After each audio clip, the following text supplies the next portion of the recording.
What is going on, reefing fam? Familia de Reefing, what's up? This is March. This is Fragbox TV. This is a Reef Fam mug. If somebody wants one, you're here local, come pick it up. I got one extra one here.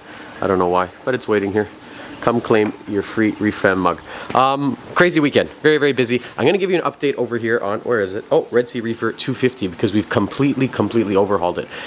Thank you to everyone that came by. This weekend was nuts. It was so busy. Oh, yellow tangs. Let's quickly touch on these because they are amazing. Look at these captive bred yellow tangs. A little bit of an aggression. They're kind of bothering each other a little bit. It is a little bit small, I would say, for this many. Overall, super healthy. Very impressed with biota. Awesome little fish. These are new for us. I can't remember the name. This is a sort of damsel. Why is everyone so skittish? There's some captive bred. Look at these radial filefish. Ooh, pretty cool, huh? And also, mandarins. Check that out. I think that is a male. We only got, I want to say, a dozen. And then we also have, if they're here somewhere, females. Right there, little female mandarin. So, cool little fish. Okay, not to get sidetracked. That was a pretty good sidetrack. Red Sea Reefer, completely overhauled. Changed the rock work. Much to Tia's dismay, but I think she's on board now.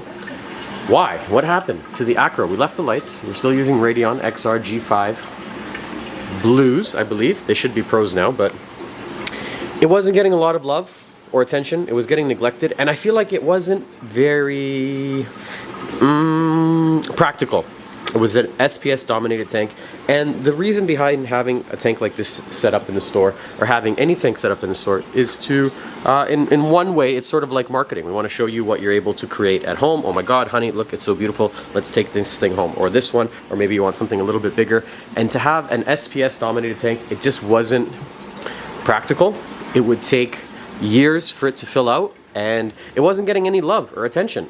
So we changed it, and we're going to make it highly softy dominated. I know it's a little boring, but when people are getting into the hobby and you're looking for easy corals to keep, soft is where you start. Stuff without a calcium structure, like this blue pineapple coral, this Nephthia, they're beautiful. They look like carnations, but we're gonna avoid, I think, hard corals, and we're gonna try our best to do 100% soft coral only. I don't know, is this a coral actually? Gorgonian, yeah, it's a coral, yeah. Is it soft? Comment question of the day. Actually, if you know, this one we call rusty orange because it gets kind of a rusty orange color. Very creative name. And we added some cabbage coral. Actually, I think very underappreciated coral in the hobby. It's just green, you know, but it's cool. The way it ruffles, the way it grows, these are all very easy. Okay, we made an exception. I added a little gold hammer because I read an article, I think on Reef Builders, that into Europe, they banned the importation of a lot of Euphilia. So if I'm remembering the article correctly, I'm getting old now, but if my memory serves me right, the article said hammers, so that's the Ancora, the Paradivisa, the branching, and also frog spawn, and torch corals banned from importation. So usually when there's a ban on corals, it's banned from export. So we had bans on export from Indonesia, so they couldn't leave the country. I don't know of any countries, well, this is the entire EU, that has banned import. So when I read that, I got a little nervous. I'm like, what if Mr. Big Daddy Trudeau decides we're not going to allow the importation of hammer coral? So what I did is I started taking one of each individual piece, and I'm just going to farm them out, and I'm going to grow them in the event that something like that happens. I didn't know that. That's a new one for me. So other than that one exception, it's going to be all softies. I guess I'm lying. We added a clam. Here's a crocea. It was just beautiful. Had to keep one. I lied. Again, why am I lying today? Look at this. I had to keep two. There's a second one. Brother and sister on either side of the tank. This is going to be a little mushroom ledge right here. So we're going to fill this in nicely with Rhodactis types of mushrooms. So Rhodactis can be with other Rhodactis. They like low light and low flow, so you can see they're like basically shaded. And we're just going to collect different colors and let them do their thing. I've always wanted a nice Rickordia rock. So what I'm going to do here, this is Florida Rickordia. Very similar conditions to the Rhodactis. And over these are Discosoma. These are all mushroom corals. You see how I have them all along the bottom of the tank. Super low light, almost shaded, kind of like underneath the ledge of this one here. This is I think it's a colt coral? No. Damn. Devil's finger? I can't remember. Too many corals out there. But as this grows, these guys will not even, they're not going to mind being shaded because they do well in par of well under 100, par of even 50. So this will fill in nicely. The inspiration behind doing something like this was Tia's rock full of mushrooms here in her tank. It's just remarkable what she's done. The way they kind of grow into one each other. They look like a single colony of coral when it's in fact really 1, 2, 3, 4, 5, 6, 7, 8, 9, 10, 11, 12, 13, 14, 15, 16, 7. I can see 17 different mushrooms that she's placed here without any harm. 18. I see one more up there, right there. But as they grow, they're gonna they sort of start to suffocate each other. This is a tiny tank, but we're gonna give them room. That's where the inspiration for that came from. So I'm gonna have them grow up this side. And then Recordia, always wanted to do a Recordia garden, and I've just never done one. Over here on the left, this is gonna be our little zoanthid section. So again, sticking with the theme of soft corals. Zoas, you could really place anywhere. These things are so tolerant to different lights and different flow. I find that they like low to medium light and medium flow, medium to high actually, depending on the zoa. They do well, but that's the thing. Even I'm contradicting myself. Under low flow, they're fine. Under high flow, it really helps to clean them, keep them clean of all the detritus, or lack of a better word, the shit that builds up on their body. So we have some blue-eyed blondes here. Back there, I see some oxides, some purple monsters, some magicians, a little spellbinder behind some astrea snails. Great cleanup crew if you're ever looking for algae help. Same with this little urchin here. This is a Halloween urchin and a pincushion. And that will all grow in nicely into our little zoa garden. And I'm gonna do a video on, if you've seen some of the other ones, how fast do corals grow. I'm gonna record these now and then record them again every month for maybe 6 months. And just kind of document how long does it really take for this little itty bitty frag to fill up that space, because that's a question we get here in the store a lot. Primarily what we're selling is frags. Frag box, that's where it came from, that's the name.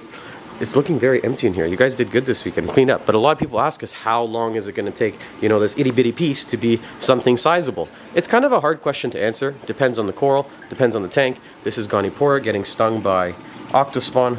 Way too close, sorry, sidetrack. Number 3, move these over. They're not open. They should be like this, but they're all closed because the our rack has shifted here. Okay, sorry about that. I see corals getting hurt, and then I have to fix it. So that's going to be our little zoa garden. I don't know where this came from or why it's here. I'm going to blame that one on Tia. We have a beautiful hawkfish. So I want to do really cool and interesting fish. Hello, don't be shy. Lots of personality. Amazing fish. Really should have a lid. This is irresponsible reef keeping. He's going to end up on the floor one day. So we are going to get a lid. Oh, you know what? Speaking about lids, I wanted to offer custom lids for tanks from somebody we work with locally. Where did it go? Where's that lid? Here we go. So we had this made for a customer. It was our first, basically, prototype of a lid. It's for, well, that big of a tank, as you can see. It's 3618, and it's somebody we work with locally to make lids.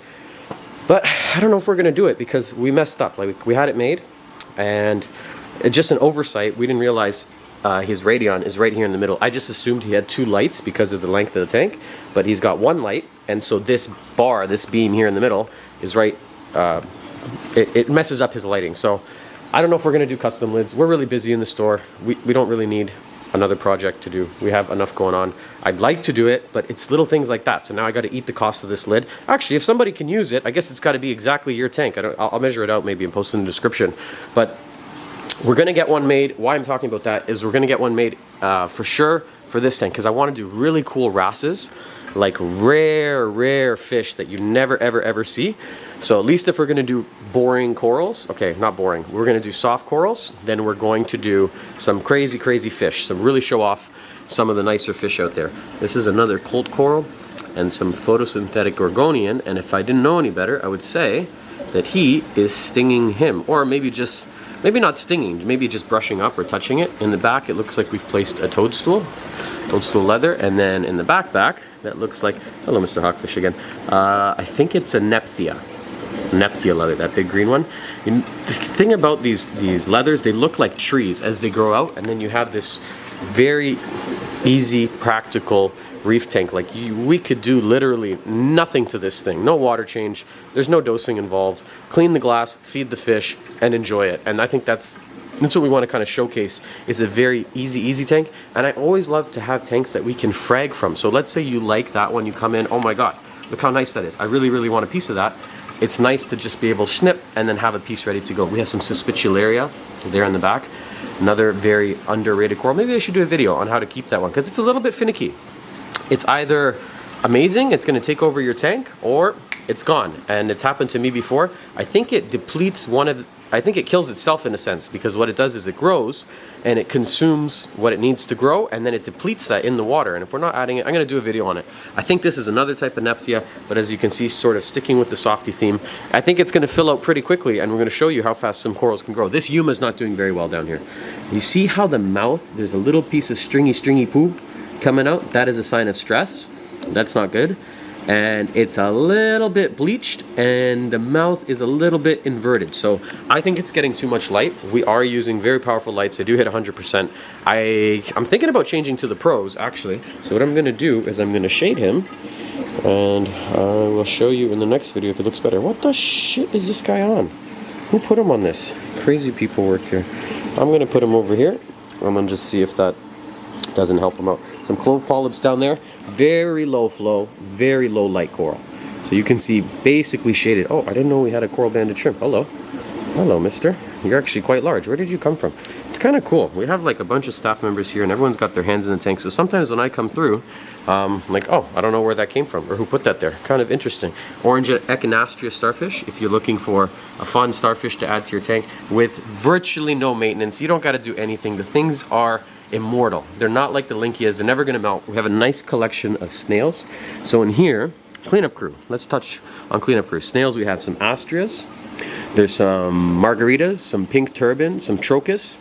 Here are what we call ninja turbo snails. So they're like turbo snails, but they have this super cool shell, super cool kind of pattern. I think that is a margarita there, or could be a nerite.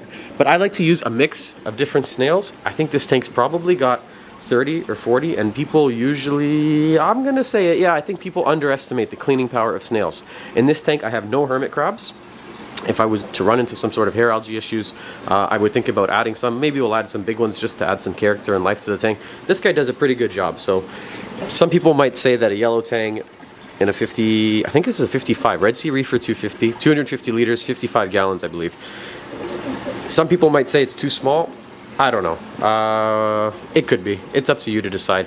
The way I look at it, you know, this is a 55. So what size tank does he need? A 90 or 100? So let's say we add another foot. Now we're talking 100 gallon. You think the fish really knows the difference between 30 inches and or 36 and 48? It's he's in a box. He's no longer in the ocean. He's not swimming those 4 kilometers a day that they typically swim, or 10 or whatever it is. It's kind of like the way I think of it. If I put you in a jail cell, do you care if it's a big jail cell or a small jail cell? Anyways, that's just my input. He looks happy and healthy. One day he's going to get too big, and we will take him out. If you want to see what's going on under the skirt, we have a Neptune Refugium grow light with some dragon's, I believe it's dragon's nest, breath or nest, one or the other. But thing grows like snot down here, which really helps to keep the tank clean. In here we're using 2 filter cups instead of the socks. I don't really like the socks. And we use filter floss, which clearly needs to be changed. And then Chemi Pure Blue in one of them and Roa Phos in the other. So to reduce phosphates, we're using this stuff over here just to keep it nice and low. Rolla, it's been around forever. Granular ferric oxide. There's a million of them on the market, but this is probably the most well-known. And then the other one, for an activated carbon, I'm using one of these. So just this, that, the Refugium, and filter floss. And that keeps it pretty good, sparkly. Tank does well. We were keeping acros successfully before. For flow, we've gone with 2 Nero 5s from Aqua Illumination. That is my favorite pump on the market. And for an ATO, look for this one, Duetto. Awesome ATO. I think we're going to wrap it up. We touched about, I think, mostly everything with this tank. This is a great scraper too. And that's it. If you like the channel, if you like the content, you like this reef tank, you like anything related to reef tanks, you want a fox face, actually, I have one very healthy one for sale. It's getting bullied by another one, so I'm going to sell the one probably that's getting bullied, unless you want the meaner one for some reason, but it's 150 bucks. is available. It's not this exact one here. I have it in the basement. It's isolated right now. But give us a thumbs up and subscribe, because we do a video like this, or at least we try to do a video like this every single day of the week, something coral related. This is looking empty. We have new stuff coming February, what are we, Sunday? Tuesday, Wednesday this week. 190, I believe, corals coming in. So that's why we have this empty. This looks like trash. We're gonna get it all super duper clean and then fill her all up with beautiful new corals. Thanks for watching this episode, guys. I'll let you go. Have a good evening, a good afternoon, or a good morning, wherever you are watching from.